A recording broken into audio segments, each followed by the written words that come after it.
Nandito tayo sa bagong-bagong FPJ Arena dito po sa San Jose, Batangas para doon sa Egg World Day. Punta tayo. Municipality of San Jose, the members of Egg Producers Multipurpose Cooperative. Magkano tayo, sir? Mag-interview tayo? Our nations, Ay, doon po tayo sa labas. Sir, labas na po ako. Thank you. Sir, nanonood ako ng YouTube nyo. Ay, salamat po. Sino po sila, sir? Sherwin Cambas sa UP Los Baños. UP Los Baños. we Filipinos also Kayo pala kinontak ni Sir Rolly. Apo, sir. Labas na lang. Masyado mainit. Dito sa gilid, baka... Sir, tingnan natin, sir. Interview lang. Kuya, bansa ka na. Gandang lalaki ka, boss. Kuya, ha? One day lang to, sir. One day lang. Street food, yung mananalo dyan, siyang gagawin din namin as counter partner. Oo.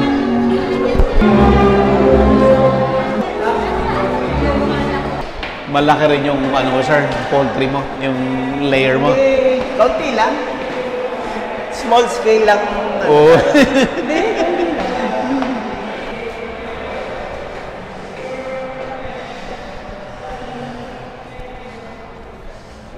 Sir, lapit ka nito. Hindi mo dala yung tripod? Dapat dala lagi pag kasi hindi natin alam yung... Ayan, sir.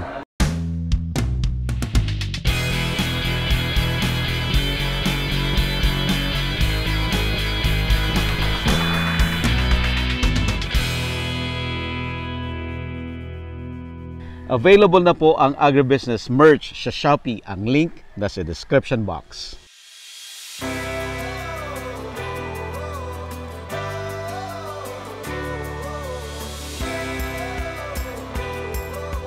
Hindi pa ba kayo nakakapag-ano, sir, sa BEPCO? Hindi pa, sir. Parang naka-ano kayo sa amin. Hindi ba? Okay. Si Sir Rolly lang nag-introduce. Very amazed si Sir Rolly dahil nung naiano mo daw, click daw yung... Siya na ang nawawala ang siya hindi na magkaintindihan kung paano pagsagot.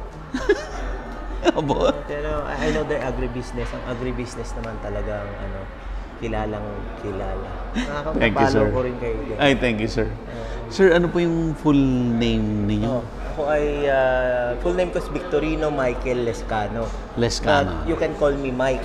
Sir Mike. Okay, tapos BEPCO, ang ibig sabihin ay Batangas Egg Producer Multipurpose Cooperative. It's a multipurpose cooperative. Okay. And Sir Mike, kayo ang chairman ngayon ng BEPCO. Since when po?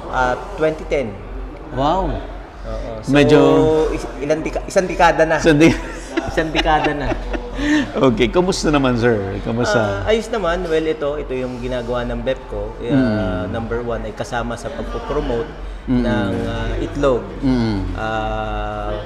Para malaman ng mga tao na ang itlog ay napakasustansya, maprotina, at ganun din sa ay maganda sa katawan. Dahil napakaraming pwedeng magawa din sa itlog. Okay. Ayan. Sir Mike, ang BEPCO ba ay primarily dito sa San Jose or the whole Batangas? Well, ang ang BEPCO ay ito yung ni-register noong 2010. Okay. Ni-register to as a producers cooperative. Pero ang naging nito, ang scope lang talaga nito is within the Batangas. Okay. Pero nung naayos namin, yung in-amend namin yung aming mga batas regarding sa registration sa CDA, ginawa na natin ito as national. National na. Okay. National na. In fact, meron nga tayong member from the Northern Luzon. Okay, and then meron din tayo sa Davao. Oh, I see. Okay, sir. And today, sineselebrate natin yung Egg Day. Basically, sir, ano ang purpose ng event na to? Yes, of course, sabi ko nga kanina, is to know yung importance ng itlog. Okay. And ito, every year, every second second Friday October. Ito ay aming sineselebrate. It's a World Egg Day. Talagang kailangan masaya. Kasi nakakatuwa dahil meron tayong itlog na talagang ipinopromote namin ito.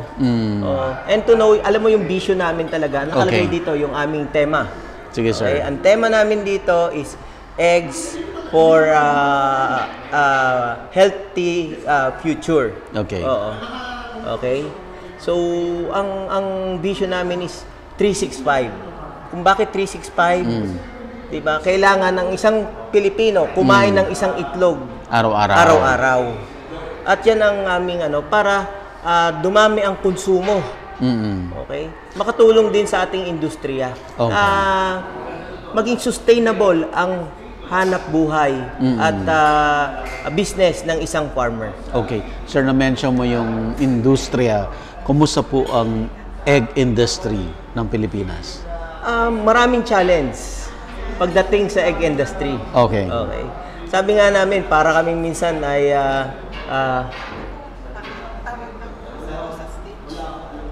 kailangan ni sir. Okay, sige, mag-break lang tayo konti. Kasi kailangan si sir. Okay, sir. Resume tayo, sir, after. Okay. Okay.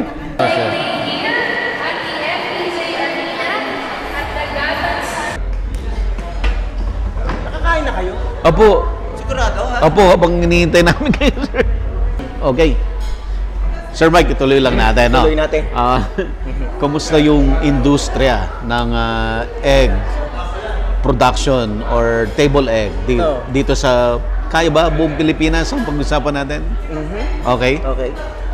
Sabi ko nga kanina, ang daming challenge ng industriya lalo na sa itlog.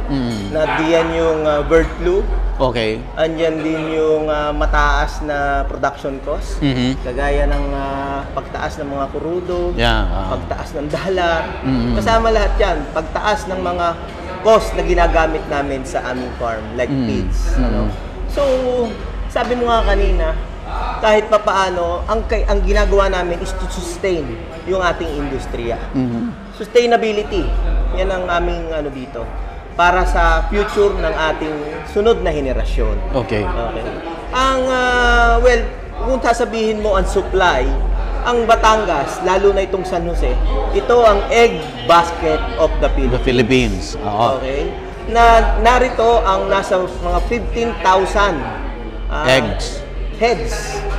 And we're producing dito sa bayan ng San Jose ng 15 million ang heads na population, and then 12 million eggs a day ang aming pinoproduce. So that's why ito yung 40% ng production ng buong Pilipinas dito sa San Jose, Batangas. Wow. And province din ng Batangas. Okay. And in fact, kahit papaano, may mga bird flu na issue, kami, very consistent kami doon sa aming biosecurity. Okay. Lahat ng passage na pwedeng pasukan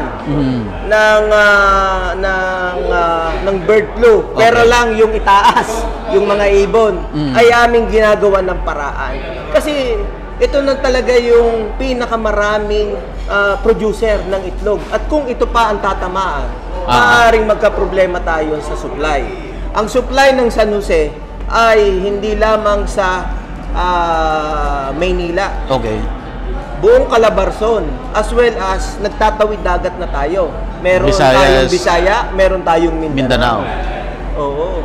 So yan ang namin. At karamihan ng aming mga kasama, lalo na sa Batangas Egg Producers Multipurpose Cooperative, PEPCO, ay kaisa sa programa ng mga gobyerno para to sustain yung sinasabi nating food security, food safety.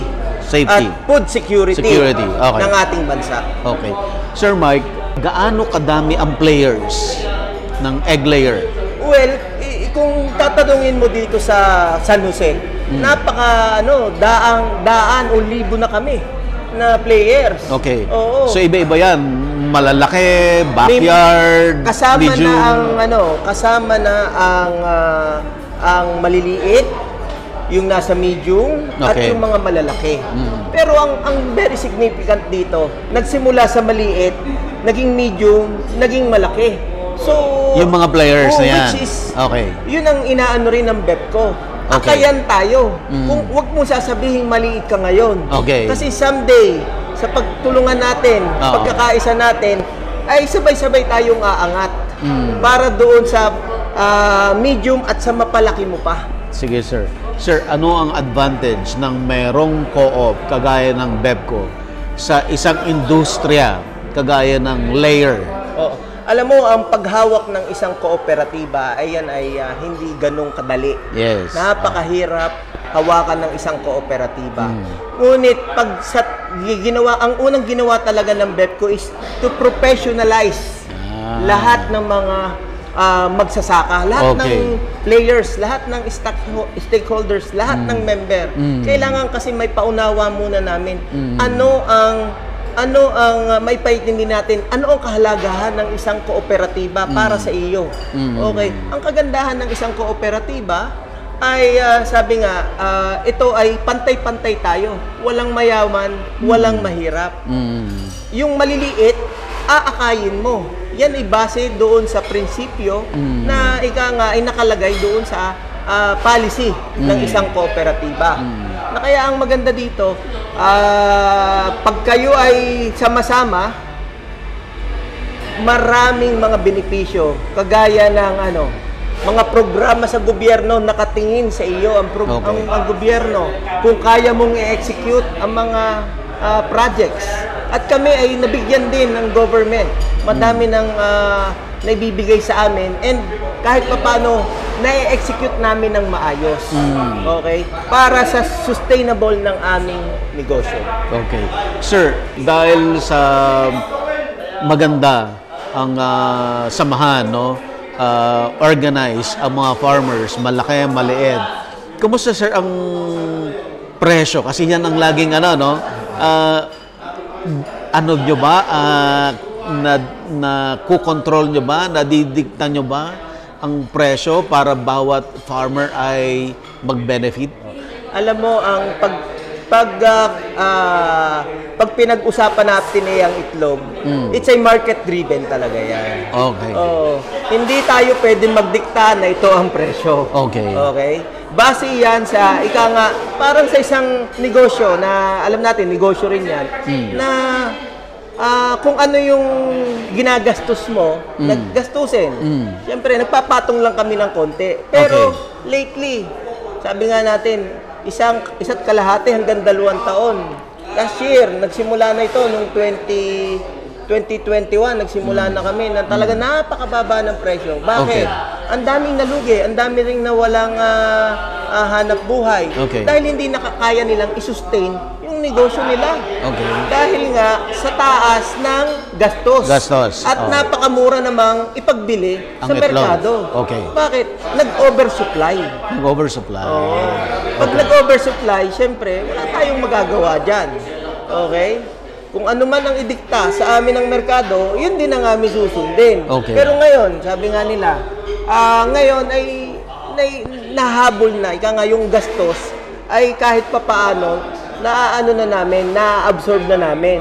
Kasi may kaunting kita, natural, kasi kokonti ang manok, kokonti ang itlog sa merkado.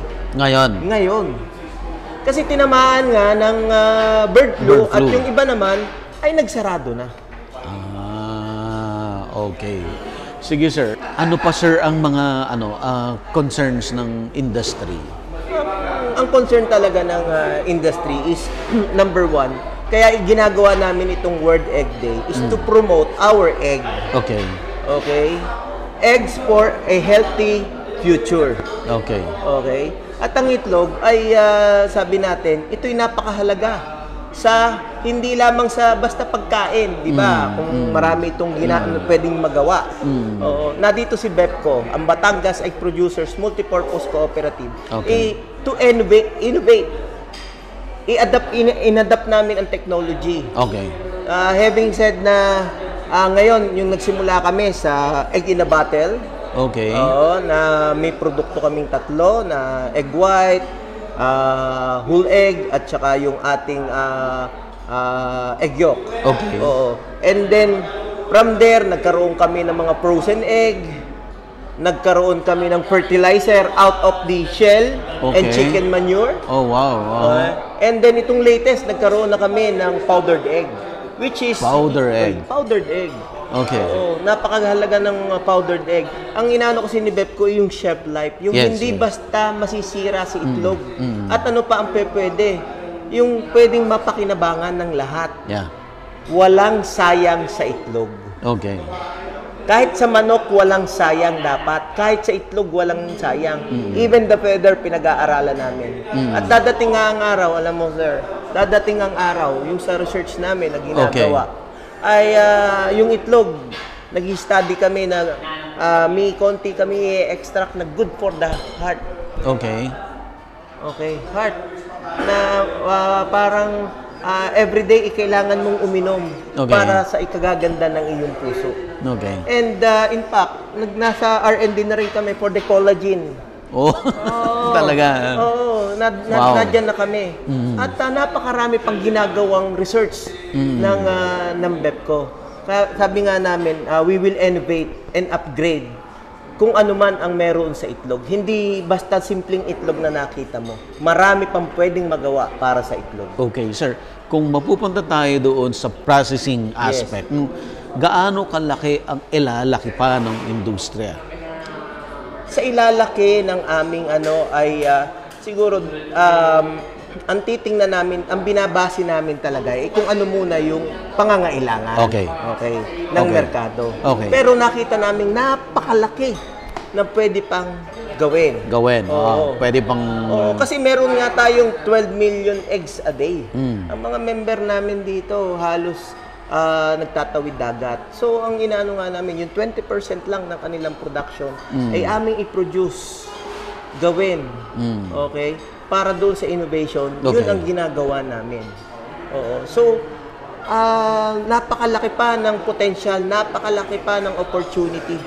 And in fact, meron nga kami dito sa San Jose na ginagawa na naglilid din si Bepco at ang LGU. Okay, ang LGU ng para magkaroon ng isang agro-industrial park.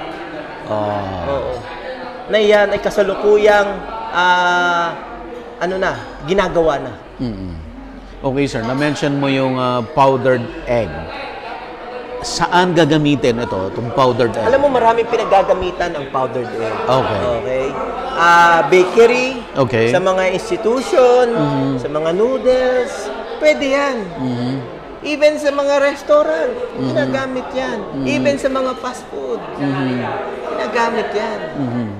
Ang kailangan lang ay yung awareness na pwede palang gawin din. Pwedeng gawin mong as table egg, yung ikakasaw mo lang.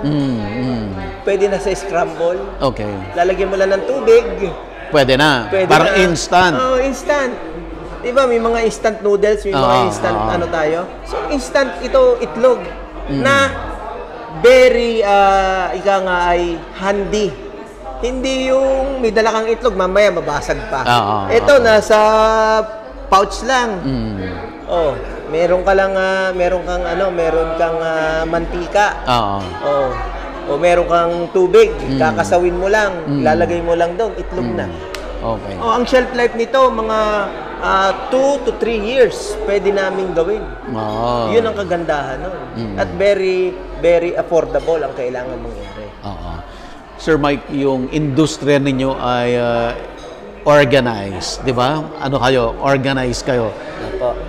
Ano ang difference ninyo sa ibang industry? Like, let's say, for example, cattle or duck or any difference nyo sa ibang livestock and poultry? Siguro wala namang pagkakaiba doon sa iba. Kaya lang siguro... Mas magaling lang kayo. Hindi naman po.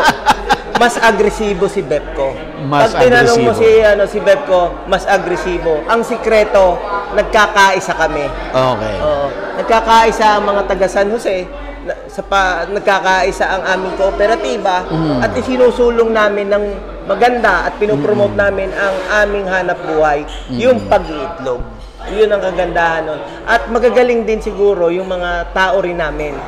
Lalo na yung mga empleyado namin sa BEPCO. Okay. Because without them, hindi rin kami siguro ganito successful. Successful. Which is, sabi ko nga palagi, ay hindi ko iniisip na doon tayo si BEPCO. Iniisip ko, nagsisimula palagi tayo. Yun ang thinking. Para yung pagiging aggressive mo, okay. Tuloy-tuloy. Hindi ka pwedeng mag-relax. Yung init baga. Gusto ko yung init mo, yung momentum, hindi mawala. Okay.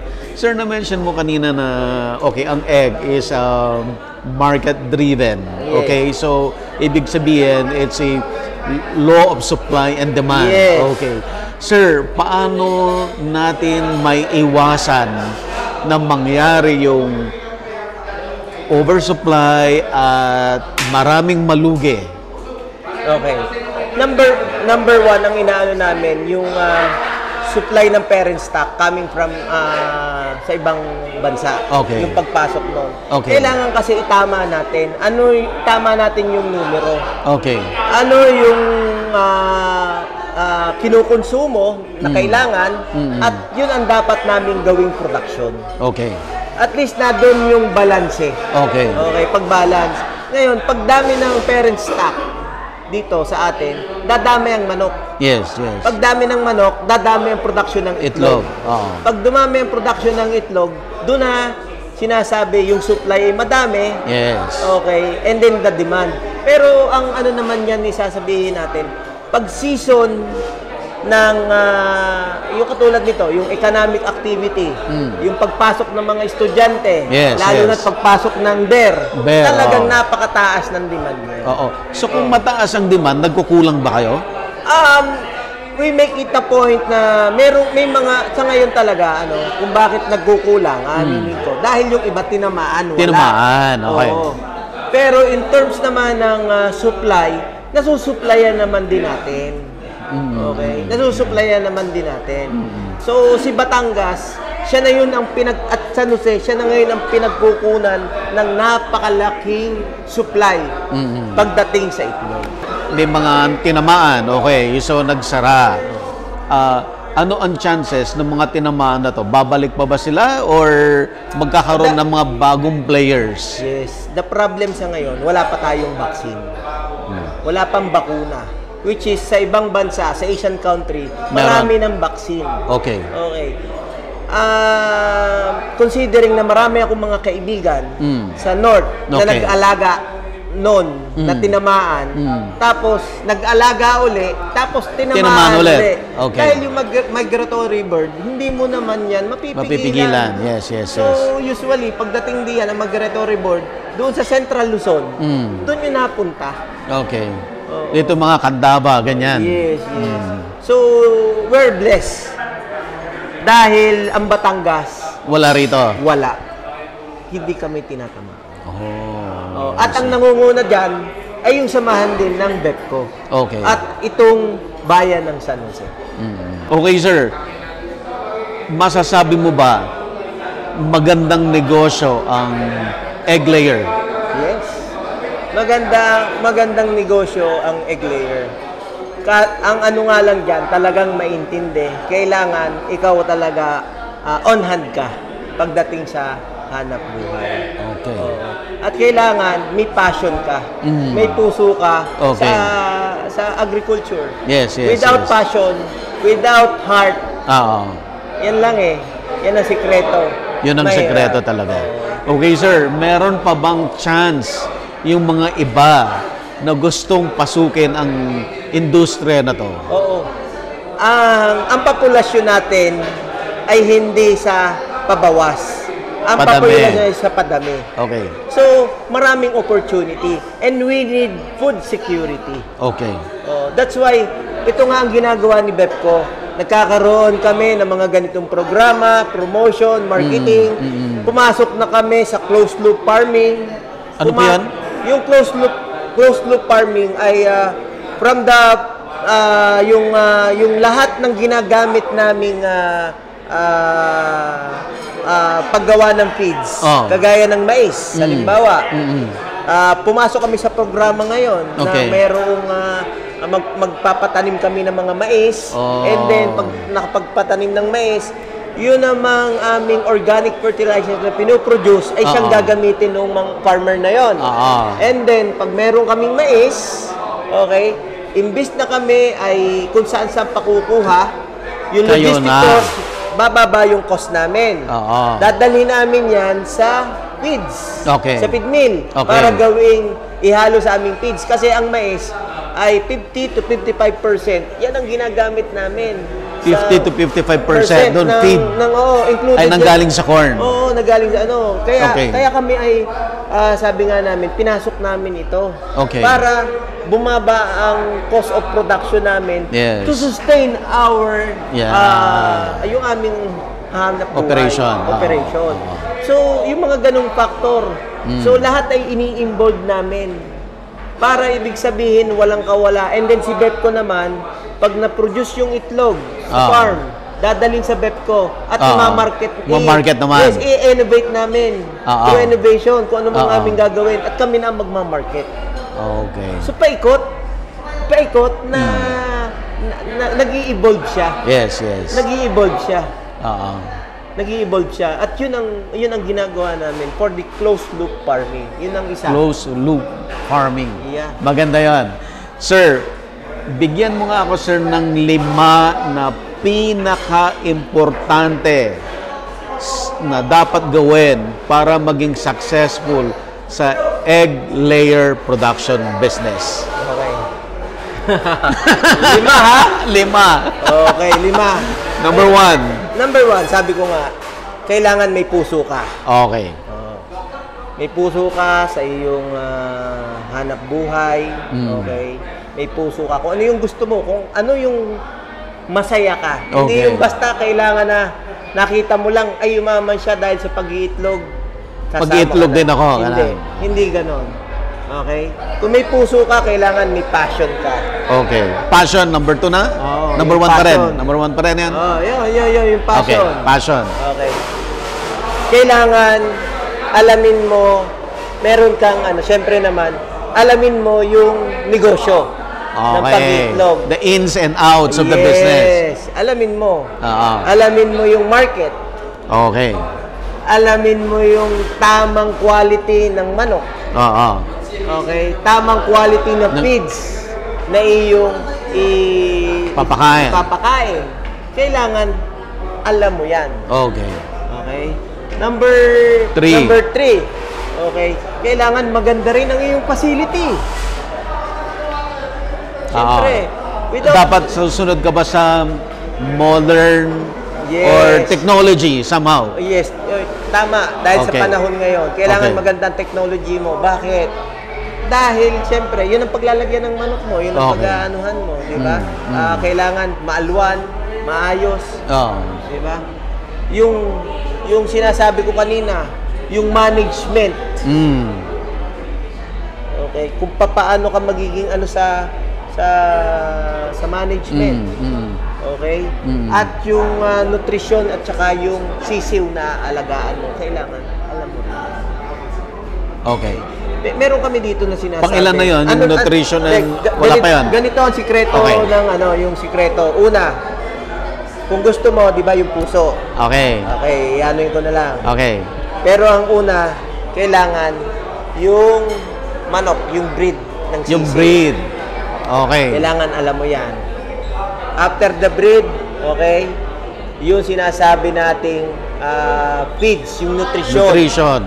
Nutrition. Kailangan yung feeds ay alam mo, ano yung tama, ano yung CP, ano yung maganda para sa iyong manok. Okay. And then, number 2, yung facility mo. Facility. Kailangan ay nakaayos. Okay. Okay. Number 4 is the management. Okay. And then, yung medication program mo. Okay. Kailangan na doon din. At yung hindi lang 5 eh. 6 pa eh. Pinakamahirap yun. Yung 5 kaya mong diktahan. Okay. Pero yung pang-6 ang hindi. market. So, dapat ready ka. Pag papasok ka, more or less, iniisip mo na saan mo dadalhin. Saan mo dadalhin? Kasi sa lahat ng hanap buhay, kailangan alam mo. Ang number one dyan, may market. Kung walang market, mahirap. Yes. Yes po. Ayan. So, Sir Mike, saan ka nila pwedeng makontak, mapuntahan, yung mga interested na audience natin, makakipag-business sa inyo, or hihingi ng advice sa inyo? Opo. Actually, ang Batangas Egg Producers Multipurpose Cooperative BEPCO, ito po ay nakabase sa Don Luis, Barangay Don Luis, San Jose, Batangas. Which is ang San Jose, ang egg basket of the Philippines. Pwede ho kayong pumunta doon, pwede ho tayong mag-aral, lalo na ho sa pag-aalaga ng manok. At tingnan nyo din ho ang aming mga ginagawang innovation. Okay. Meron ho tayong planta, meron ho tayong mga tao na talagang nag-aaral. Okay? At kami po ay hindi lamang po dan, kami po ay tuwang-tuwang magturo, magbigay ng mga insights, as well as talagang to maintain at to sustain yung industriya ng agrikultura. Kasi ang kailangan ho natin ay feed security and food security ng ating bansa. Ayan. Sir, phone number, pwede mo bang i-share? Paano ka nila makakontakt? Ang number ko po ay 0917-504-0618. Ayan. Ready si Sir Mike mapuyat sa may Okay po.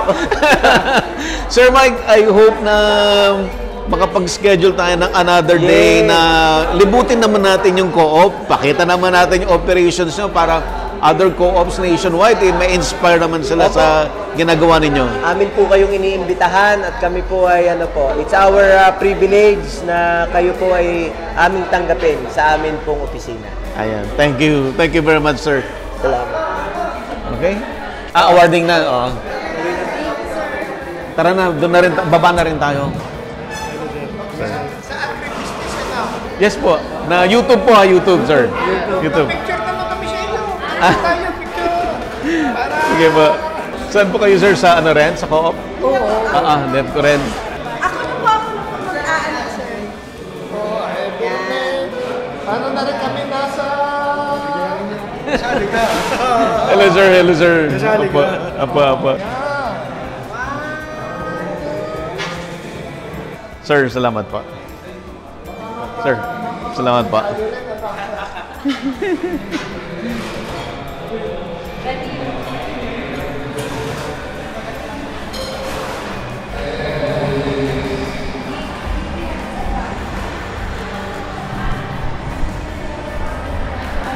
Available na po ang Agribusiness merch sa Shopee. Ang link nasa description box. Agribusiness, how it works. Instruct, inspire, succeed.